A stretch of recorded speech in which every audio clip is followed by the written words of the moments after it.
Welcome, everyone, to the After the Gate podcast, your number one source for authentic stories, interviews, and educational content surrounding the justice system, incarceration, and more. Come along with us now as we give you a glimpse before and after the gate.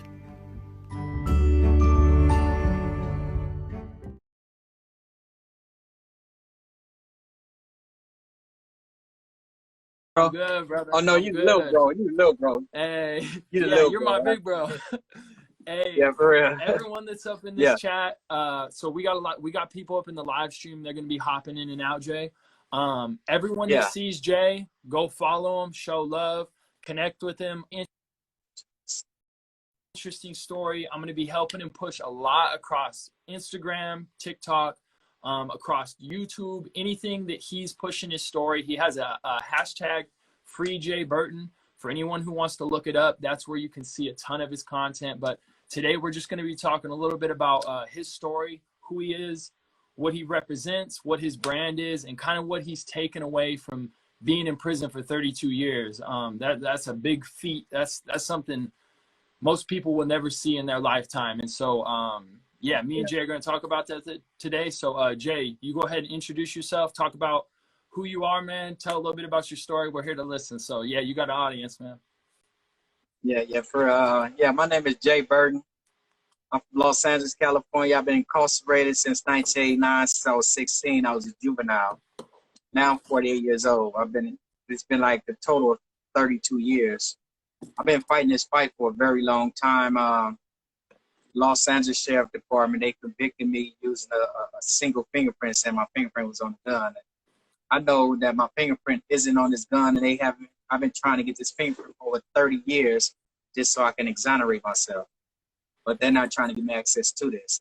Because the thing is, my mission in life is not to only liberate myself, but liberate other people, whether it's mentally, spiritually, or physically. Right now, I believe that I'm mentally liberated.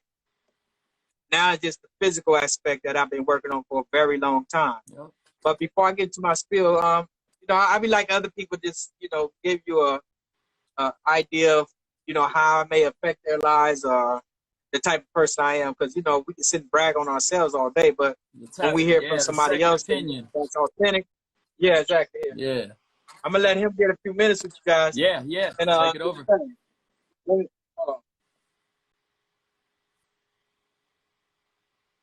How's it going, brother? Oh no, man. Yeah. Oh man, you chilling, hanging in. You keep pushing, man. You know what I mean? Since I've been in the cell with him, I learned so much from him. You know what I mean? I learned, how to look at people for who they is and not to judge people. You know what I mean? And I became a better man since I've been in the cell with him. Yeah. You know what I mean? Just from being around him, man. He make other people better, man. Yeah, it's infectious, man. It makes you feel good. Real talk. It makes you feel good. So that's Big Bro, man. I love him, man. I love him. That's Big Bro. We need him out there on the streets, man. Free J, man. Hashtag Free J Burton, man. Hey, Free J Burton. So Jordan, what's your plan? What's your goals? What's after prison for you? What's the move? Oh man, the move, man, is to get my kids, man, and raise my family, man. Raise my kids, man. Be there for my kids and raise my babies, man. I like that. Leaving the streets alone, man. I was running the streets, man. I was kicking people's doors down, man. Going to people's windows, man. I was a creeper. If I heard that it was in there, man, I was coming in there and get it. I was coming in there to get it, man. If I heard the bag was in there, I was coming in there to get it, man. I was coming to get it. But that's not the life to live, because it's either one way, that you're gonna be dead or you're gonna be doing life in prison. God's willing, it's a blessing that I was able to walk these years off, and I'll be able to make it home while my kids are still young. So I'm gonna grab my kids, man, and raise my kids, man. Yeah, hell yeah, man. Alexandra. Hell yeah, that's real talk. I like that, man. That's a good answer. You're gonna do good when you get out, man. I could tell, especially being linked up in a cell with Jay. It's good. Yeah, I appreciate that. Man, you all blasting up, man. I know. Hey, I'm super tatted, brother. It looked like you done did some time before. Yeah, yeah. I did 6 years in Minnesota. So I used to live out in Fresno, but I moved to Minnesota and I ended up doing some time. I got assault. I stabbed a guy, and so I got out. But now I'm a model and actor. It's crazy, bro. Is that right? Yeah, it's crazy, bro. Oh, Like you gotta look for me, bro. I'm on tons of romance novels, on books. I do modeling. I do crazy shit, bro. Is that right? Yeah, but oh yeah, man, I gotta look you up, man. hey, look me up, bro. I'm glad that I connected with you guys, because anything I can do to help push anything you're doing, I think you guys have the opportunity to like seize the moment and like make content viral. You know, you guys have the opportunity to do a lot and tell stories, especially Jay. You know. Yeah. Appreciate that, man. Yeah, and they got a whole lot of stories. You got a story? Yeah, man. Yeah, man. Here comes Jay right now, man. Hey, Alexandra. It was nice meeting you, man. Hey, it was very on nice everything. Meeting you, homie. On everything, man. It was very nice. I appreciate you, man. Appreciate both of you, man. Yeah, you know, it's all good. All right. Hey, you got good people. I'm here. You got good people in the cell, man. Oh yeah, every time. That's what I do. The thing is, you know, I don't know everything. And you know, when I get younger cellies, it's like I don't sit here acting like I know everything. Because I learn a lot from them as well. Yeah. Yep. And but my thing is, you know, we all live some form of negative lifestyles in here.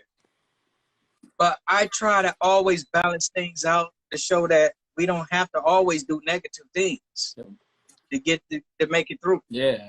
And I try to show people how to balance that out. Yep. You know, and I even try to say, look what I done did all these years, and I don't have nothing to show. Yep. So listen to me. Yep. Because I've done all that. I've done everything you can do in prison. Yeah. And when you look at that, I have nothing to show. That's not a good thing. No. Not for all the years. But when I start showing, but when I start showing you the positive aspects of me, I'm gonna show you the things that I have accomplished. Yep. And that don't mean this super square type stuff. It just been this is how you view life now, how you see things a little more different. Yeah. That's my whole thing, is to reprogram myself from the old me to the new me. Yeah. Because the new me wants more out of life. Yep. What do you think? I said in the I was gonna say, Jay, what do you think? What was that change for you when you said, like, hey, this old me isn't me anymore? I need to be this. I need to be the litigator. I need to be the person that these people need. I need to be, you know, what made you turn that? What was the day? It was around 1990, no, not 90s, about 2004, about 2004. I had just got out the SHU, the security housing unit. That's the isolation units, the hole, or whatever you want to call it. Why were you there? I did a few years because some officers got stabbed. Okay. And you know, they linked me to it. So I went to the SHU. They gave me a 4-year SHU term. So during that time, when I sat back there in isolation, then when they let me out, I started running into a lot of people that knew my little brother. And my little brother was 3 years old when I came to jail in '89.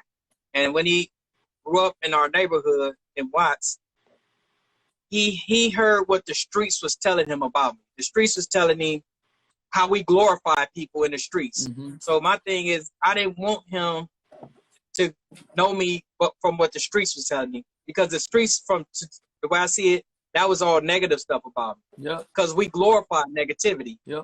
And when we glorify the negativity, people love that. So my little brother, he was caught up in that image that the streets told him about me. So he wanted to emulate that. Yeah. I said, when it started getting to me, when I started seeing people that come to prison and they run into my brother, they know my little brother, like, yeah, your little brother, man, he out there doing it. And I'm like, man, I don't want to hear that. But he's like, in that respect. Yeah. So my little brother, when people get out and they meet my little brother, say, oh, yeah, I know your brother.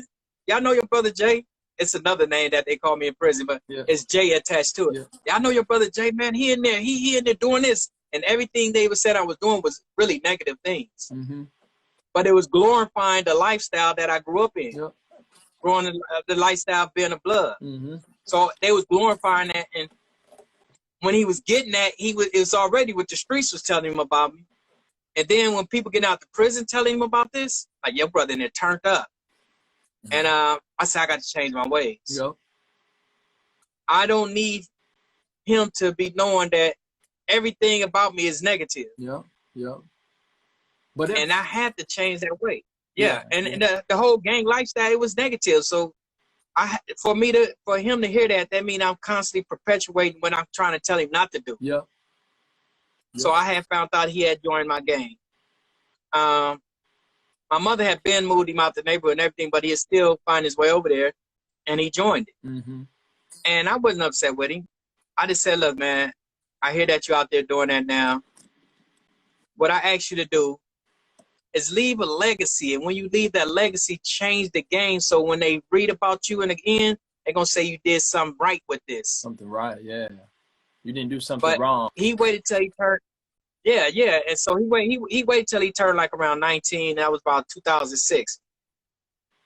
And he had went back to the neighborhood, and he had a gun on him. And they arrested him. This is the first time going through this, being charged with a crime. And they was trying to use me. I haven't been in his life since he was 3 years old, since '89. He's like 19 now. Yeah. I mean, my mother throughout the years, she'd bring him up to visit me and stuff, but they was trying to use me, his older brother, in court, and put the gang enhancements on him. Put the gang enhancements and give him a whole bunch of years. Man. They said, well, your brother is this, so you this, so we're gonna hook you up with this. So he went on taking a 6-month deal and stayed in county jail. When he was in there, I'm writing to him, and he seen how the county jail was. Yeah. That's what made him change. Yep. And but he still represent. I said, look, okay, let me get to it. So in 2007, he started a thing called Addicted to Ink. It's a whole tattoo movement he got going on. Yep. He got thousands of people. He got thousands of people that represent it now. Yep.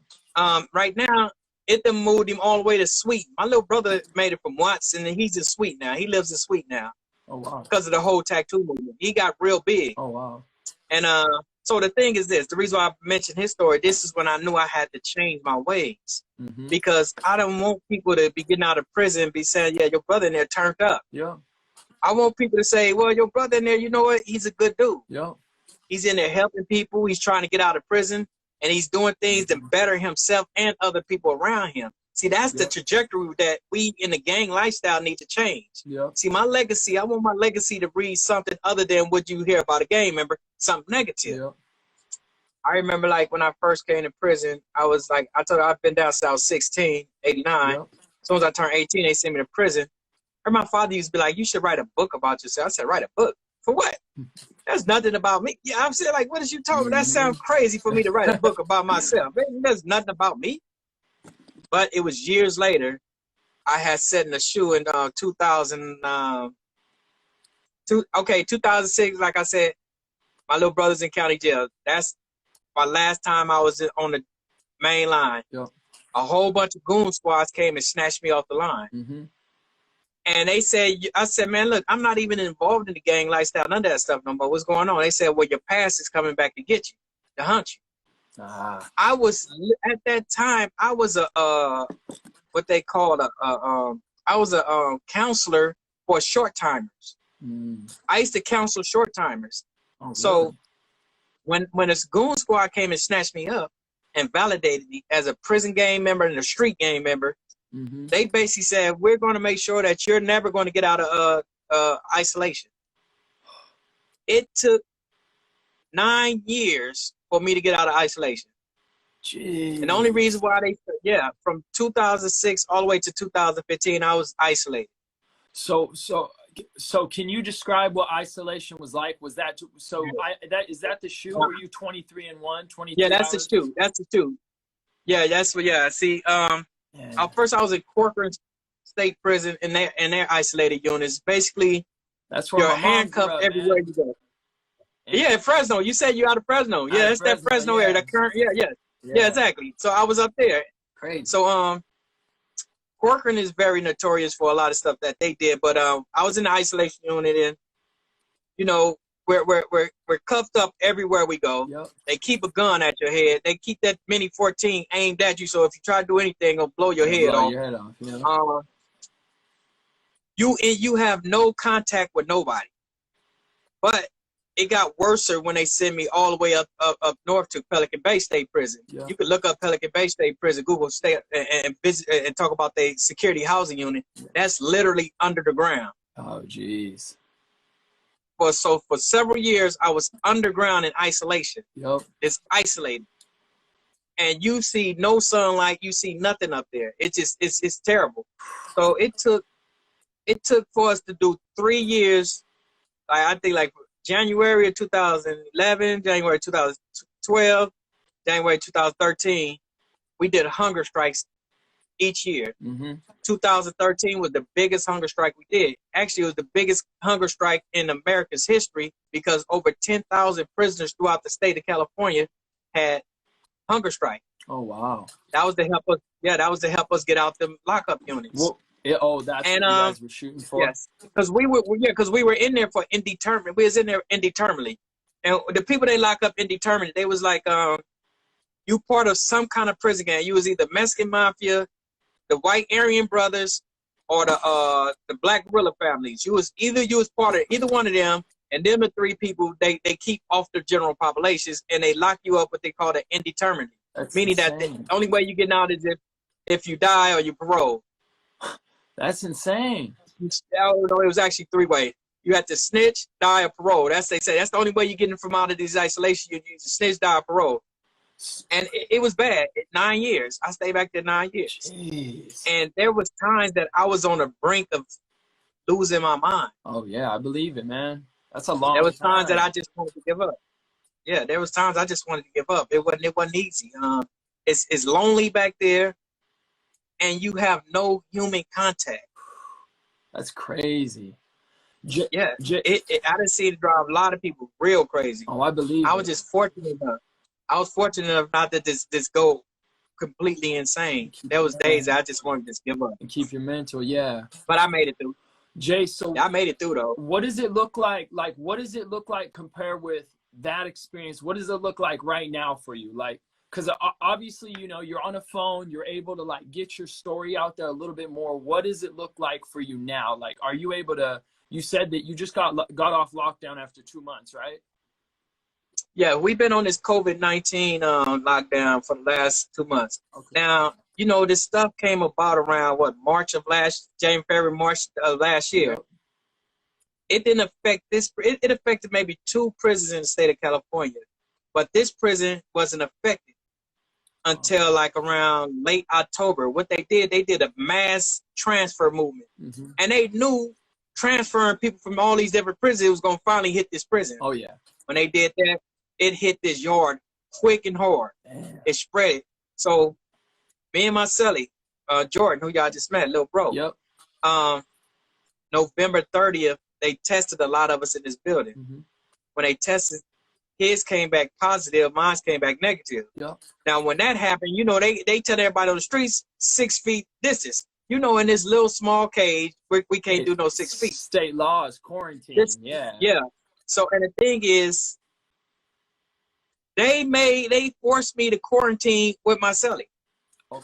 Remember, I'm there. So 2 weeks later, you hear me? Oh, you didn't hear me? Yep, I hear you. Okay, so 2 weeks, November 30th, 2020, they tested us. He tested positive. I test negative. They did not separate us. They kept us in a cell together. And then they refused to give us showers for about 3 days straight. It's crazy what they did to us. So 2 weeks later, they come back and test us again. Well, not my cellie, but people, they reach out. I'm just saying, I'm speaking to me. Yep. They came and retest me again 2 weeks later. Yep. 2 weeks later, I tested positive. Yep. So what did they? So I had to do the paper. Yeah. What did they have to say about that? Like, did they, when you brought that up, like, obviously you were like, hey, like, you know, did you say like, you know, aren't you supposed to quarantine them? They probably didn't have anything to say, right? Did they respond to you in any way, or? See, they quarantined certain people. Certain other but people. But the thing is this. Yeah, so the thing is, they were aware. Once you seen that they did separate certain dudes who cellies test positive, and they actually did that, they were aware of that. See, I'm a jailhouse lawyer, so I'm speaking from jailhouse lawyer term. Yep. Being that you did that, you were aware, so you cannot say you wasn't aware, because why is it that you split them up? Yeah, yeah. If you split other people up. And they didn't split me up, and I knew by them not splitting me up, I was going to eventually catch it, because I'm actually in the cage. I call these cages. I'm actually in the cage in a close proximity with my cellie all day. Yep. So I'm going to catch him. Yeah, oh yeah. And they set this in motion for this to happen. Yeah. That's on them. It's their bad. It's their deliberate indifferences towards my my conditions. Yep. My conditions of confinement. Yep. Our conditions of confinement consist of the things that we are entitled to. Yep. You are entitled to protect us from these type of things right now. And you had every state has their safety measures. They telling everybody to do this. Every state they tell them to do this. How is it that in prison, all of a sudden in prison, y'all not practicing this stuff? Yeah, it seems like, honestly, Jay, you know what it seems like? It seems like people in prison think that they can just say, hey, you know what? We can just forget about these people and they don't have nobody to talk to. But they can't forget you have people to talk to. You have a lot of people to talk to. You have a lot of people to tell. And that's a big thing, because that affects your life. That's a sickness. That's a thing. Yeah. That's things out here that are killing people. It's crazy. It's crazy. Yeah. So Jay, what so like so give everybody a view, everyone that's on the live stream, give everybody a broad view of what you've been doing since you've been incarcerated, your 32 years, and how you've been pushing to push your story and what you're really pushing, what your brand is. Well, I've been pushing this hashtag Free Jay Burton, and I just actually started that movement. But the key thing is that I've been trying to, expose my story to the world on how back in 1989 a shooting occurred in Los Angeles County. I think, in Los Angeles County. And that was January, the beginning of 1989. Now, during the summer of 1989, remember I'm 16, so people can keep in mind I'm 16. In summer of 89, my mother had I came home from school. My mother was like, she received a letter from the Los Angeles Sheriff Department saying that I was detained for a murder. So my mom showed me the letter. She's like, what is this? I looked at the letter, read. I'm like, I don't know. I don't know. I mean, we know I'm not detained. I'm here with you. So I didn't pay it no mind. July 18, 1989. And you've never been in trouble, right, Jay?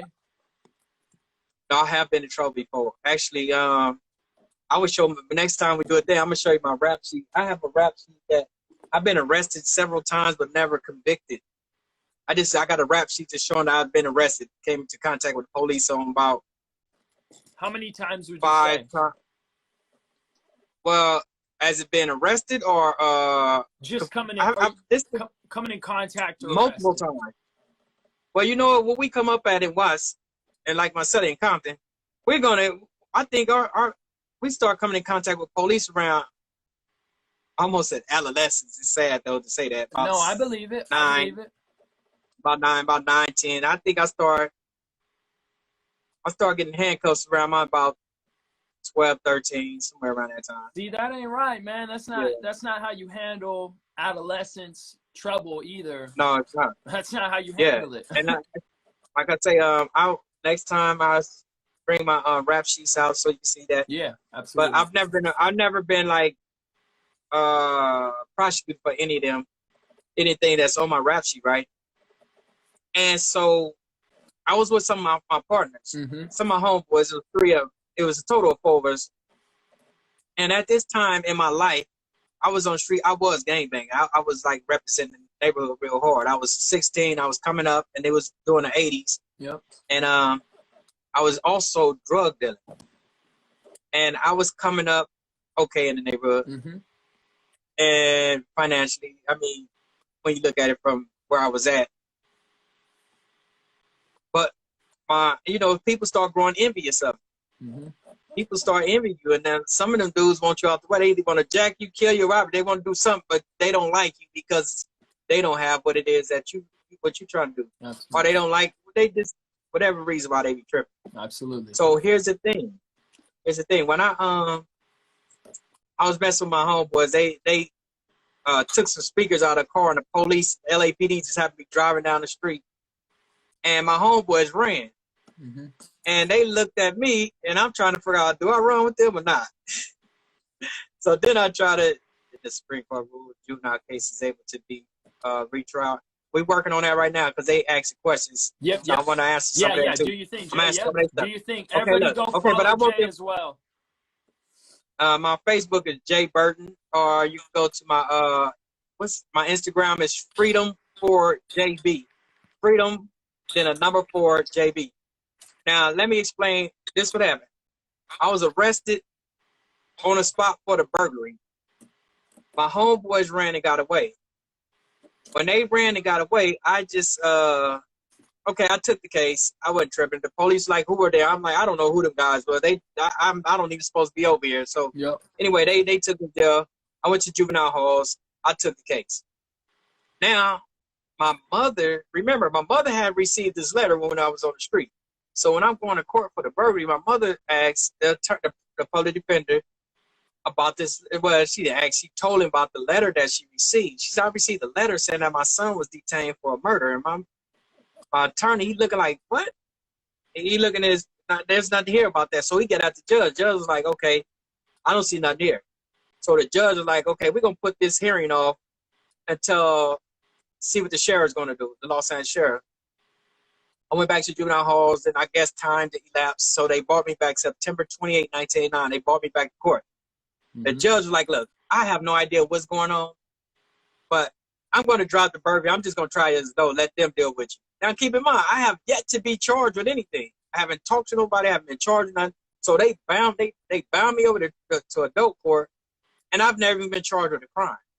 Until this very day, I still have not been charged with this crime. So never. So okay, Jay, when you say that, what do you? So you say that you haven't been charged with a crime. How did they incarcerate you? Or well, the thing is, I know because I every time I talk to people about it, it just don't even sound right. They're like, how is it that you never been charged with a crime? Then when I bring out my rap sheets and show, and it says the last time I was ever arrested was July 18, 1989 for a burglary by LAPD. Yeah. Now, thing is, they was trying to hurry up and piece a case together so quick, and whatever. I don't know what they was doing. Just I've been trying to figure out what they did, but they knew. I knew nothing about what was going on. Yep. But the public defender, he kept telling my mother, yeah, I need to hire a lawyer for your son. He kept telling you need to hire a lawyer. Yeah. At this time, we live in poverty. My mom, she didn't have the money. Yeah. Yep. But my father, me and him, we cool, but the way I grew up, I mean, he wasn't inside our house, but at the same time, he was, I know my father. He'd come around every time I call him. But the thing is, my father was like this. Look, you go out there and get it yourself. I'm not giving you nothing. Yeah. My father, he used to press about you go get it yourself type stuff, and that kind of made me not like him. Yeah. So I had to go out there and get it myself. Yeah.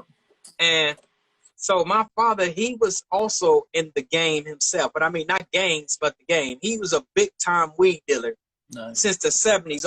He was like a real big time dude. That's how I got in the game with him right before I came to jail. And my father had the money to buy a lawyer. He didn't do that. So my attorney, he was working along with the DA now. They knew I knew nothing what was going on. I was 16. I've never been in no adult system. And all I just say, he say yeah. Yeah. Okay, he said say yeah. That's what they told you? No, know what I mean? Like, I didn't know nothing. If my attorney say yeah, no, I just say yeah, no. Whenever they ask me, the judge say something, what say? Okay, he said say yeah. Yeah. So I knew nothing. Yeah. They had. Hey, Jay. They worked. I wanted to ask a quick question. Did this happen during? Do you know if this happened during the time that was it in the same time as the Rampart scandals? Was that going on? I'm glad you mentioned that. Okay. I'm glad you mentioned that. Now, last summer, the Innocence Project, they on Netflix, they got a thing called the Innocent Files. Oh yeah, last summer. It. Yep. One of the guys in their name is Frankie Carrillo. He's a California exoneree. Okay. The Los Angeles sheriffs had crossed him up and tried him as a dope, crossed him up and put him in prison for about 20 years, and he was exonerated. I was in Pelican Bay shoot, and at this time I didn't even look at my TV because in there you by yourself, but like I say, you literally isolated underground. Yep. And I didn't look at my TV at this time, but I think it was around 2013.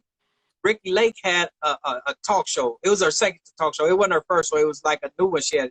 It only lasts maybe one season. I remember it. Some say get up, and some say get up and watch TV. Yep. So I got up and I turned the TV on, and Frankie Carrillo, he was on there. And he telling his story. I said, dang, this dude's story sounds just like mine. And as he's speaking, he said, I want to thank his attorney that helped me. So I went to her name was Ellen Eggers. So I wrote down her name. I went to the prison law library, and I got her name out the attorney directory, and I wrote to her. Actually, it was two of them. It was one that was a public defender out of Sacramento, California, and another one was out of Chico, California, but she was a professor. So I wrote to the professor. I was like, I know that it wasn't the public defender because they don't take on cases like that. They get paid by the state. They don't get paid as private attorneys. Yep. So the one in Chico, she ended up sending a letter. Actually, it was a public defender. A public defender actually helped him get out of prison. This story is, I mean, I'm listening to this guy, Frankie Carrillo's story, right? Yep. I'm like, this dude's story is just like mine. So now you brought up the Rampart. Now, in the Los Angeles County Sheriffs, they got, and it was the Linwood Sheriff Division, they had the Linwood Vikings. Yeah. I remember. That's who, I'm caught up in that scandal right there, the Linwood Vikings. See, Jay. When they talk about. That's old news. Yes. You should be out. I don't like, Jay, I'm telling you, we're getting you out. I promise. We're getting you out. Yeah, exactly. That's exactly what it's about. The Linwood Vikings, the same, but not the same actual officers, but the same unit that did that to Frankie Carrillo is the same people that done it to me. And the cold thing, this is what, when I watch, because I reached out to me and Frankie, we talk every now and then. Mm-hmm. And Frankie was like, well, they're about to do a Netflix series on me. I said, is that right? I said, let me get in on it. And he was like, well, I'll try to get at him about it, but it's about me and some other people that the Innocent Project already got exonerated. Oh. So one day he inboxed me and said, look, I'm gonna get at them. He said, the Innocent Files is coming on Netflix. If you get Netflix, go check it out. So I'm watching this, and that like I told you, back in 2013 when I was sitting in that isolated unit by myself, yep. I didn't even watch TV at this time, but some said cut on the TV, and I cut on it. It was Frank Carrillo telling his story, and I reached out to his attorney. She got back at me, and she had gave me the information of Vikings. And then eventually I had asked one of my sisters, I said, look, contact Frankie Carrillo, find out how y'all can find him. So they end up finding him on Facebook. Mm-hmm. And so they befriended him on Facebook. Then when I got out the shoe in 2015, I ended up everybody was having cell phones. I said, man, I need to use a cell phone. I have a Facebook. And so anyway, I started communicating with him. And when this documentary came out last summer, mm-hmm. I'm watching it.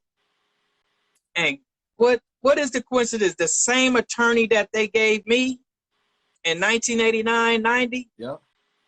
Frankie Carrillo came in 1991 when he was a juvenile. Yep. They gave me and him the same attorney.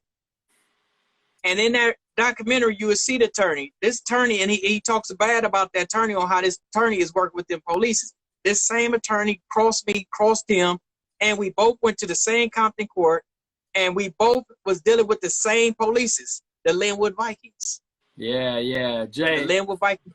This is good, bro. Cause it's crazy. I'm glad. I knew when you had mentioned some stuff. I thought it was the Ramparts, like the Rampart scandal and everything that was connected. But that came after it. Yeah. That's cool, man. I think I think honestly, bro, people are gonna connect with it, and that's something so big that people can't forget about that. That's something that I think is gonna highlight your story even more.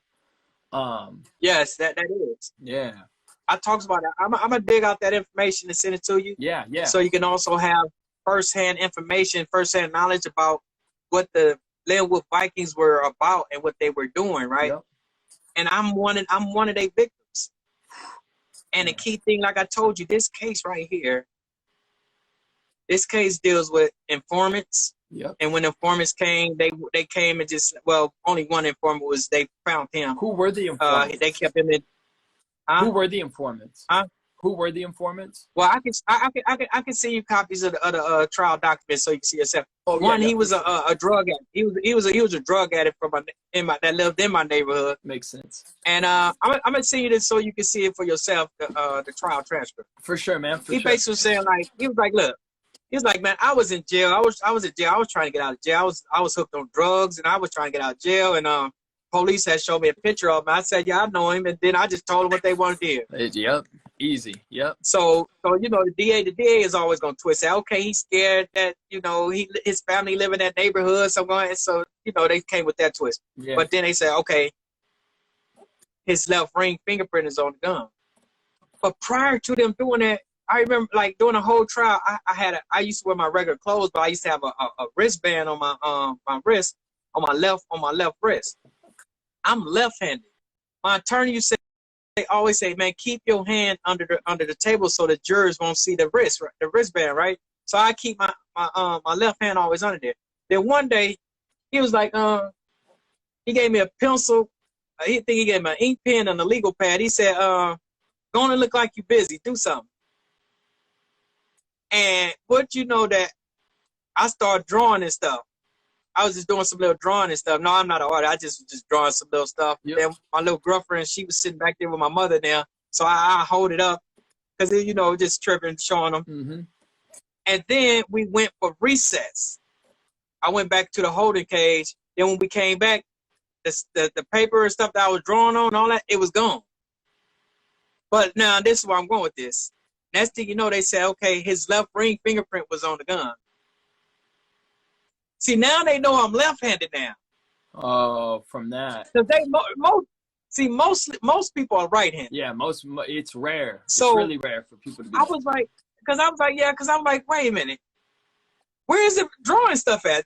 This dude was having me drawing and stuff, because you remember, keep in mind, he always told me, man, keep your hand on the one with the wristband, always keep it on the table so the jurors won't be seeing it. Then all of a sudden, he was like, man, look like you're busy. And then when we come back in, the paperwork, the drawing stuff is gone. He must have been getting. So the thing is, I guess so, because Frankie Carrillo, that was exonerated, that same attorney was on his case. The same DA Frankie Carrillo and same no, not the same DA, We just had the same attorney, the same investigating police. Same. And I didn't know that. I didn't even know that he had this attorney that I had, because I didn't ask him about it. I was like, look, man, I'm trying to, he had mentioned something, and I was like, his name was Robert Yanes, the attorney I had. His name was Robert Yanes. Mm. And he never said nothing. And I said, but you know what? He said, man, just watch the documentary. I had no idea that Robert Yanes was his attorney as well. Mm. I'm like, oh. You know, but it was just crazy, the whole coincidence about me by me cutting on the TV that day to me getting a chance to befriend him, and then they do a Netflix series, and I'm starting realizing that everything that went on with him went on with me. Yeah. The thing about him, it took him 20 years to expose what happened, but I'm in my 32nd year. Jay, who ended up helping him get exposed? Was it the Innocent Project? Oh yeah, what had happened, I think he connected with one of the ladies that worked at the prison. Okay. I think I don't know what she was. I don't know if she was CO. I don't know what it was, but he mentioned it, but he didn't go into the details with it. But one of the women that worked at the prison that he was at, she went and told her attorney friend, who was Ellen Eggers. Is that a famous attorney? And Ellen was like, no, actually she was. She's actually a public defender. Oh wow. Okay. I got a letter in here from her. So she's a public defender. So when she wrote me, she had said, "Look, I'm a public defender. I don't take on cases. I only take on the cases the state give me. I'm a public defender for death row cases, and I can't help you, none of that." And then she said, "Yeah, I'm aware of the Linwood Vikings. Yeah, I'm the one that got him out, helped get him out and all this, right? Mm-hmm. But I'm a public defender." And so I got that letter from her. I'm like, wow. So she sent me the actual case, some of the cases where the Linwood Sheriffs was sued by the city of Linwood because of all the stuff they was doing to people. Yeah, they big lawsuits. And yeah, so from there, and Frank Carrillo, he just got paid maybe about 15, 20 million, something like that. Yeah. About a few years ago for his false imprisonment. I don't know if it's that much, but it was a lot of millions. Yeah. And he was able to get his information to a lawyer that was willing to sit, because she explained to me, she said, when she took on a case, the state told her they're not going to pay her for it. Yep. You do that on your own time. That's a lot of work. But the best payment she received was being a public defender and beating a case like that, get somebody out of prison. Oh, she's famous. Because that's priceless, exactly. Because that's priceless right and there. for her, for just feeling good. Yeah. Yeah. You know? Gab Moore. Gab Moore has been trying to say something. I have to run out, but you are posting this on your page. We're gonna get this Is she posted. asking me, am I posted? Yep, we're gonna get this posted. I'm gonna help Jay's I'm gonna get his TikTok blasted soon. I promise, bro. I'm gonna help it get up soon. You're gonna be part of the fabric of this. I told you, I'm serious. The people that come into my life, I am serious. I am seriously committed to the people that come into my life, because I look at it this way: you didn't have to come and help me in no kind of way. Absolutely. But by you coming and doing that, that speaks volumes for me. Absolutely. Because I've helped a lot of people throughout the years, and I didn't do it because I wanted anything in return. Mm-hmm. I knew that I was put here to do that. Yeah, absolutely. So when people come into my life, and Dante Gordon, how you doing? Said you like my background. You talking about the prison background? That's a TV. I don't think you can tell, bro.